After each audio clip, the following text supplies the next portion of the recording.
xafladan oo ka dhacday hoolka jaamacadda Nugaal ay ku qalin jabinayeen dufcadii 11aad ee ka baxday jaamacadda Nugaal sanadda 2017 iyo 2018 ee magaalada Laascaanood ee xarunta gobolka Sool waxaa ka soo qayb galay madaxda jaamacadaha dalka Suudaan iyo waliba madaxda sarsare ee jaamacadda Nugaal ee magaalada Laascaanood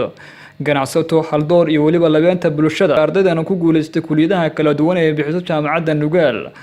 ayaa ugu horreyn waxaa madasha xafladdu ay ka dhacday jaamacadda ka hadlay madaxa sare ee jaamacadda Nugaal Cabdirasaaq Lafoole isagoo dhammaan u hambaliyay ardayda ka qalin jabinaysay maanta jaamacadda Nugaal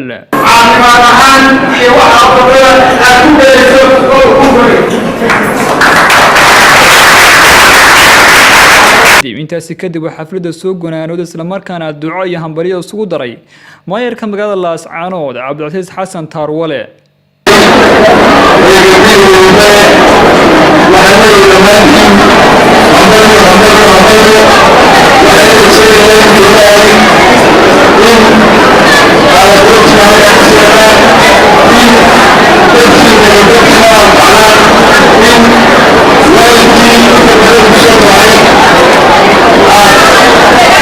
مولد جينشة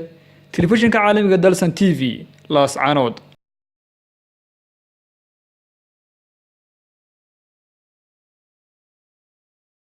تاسي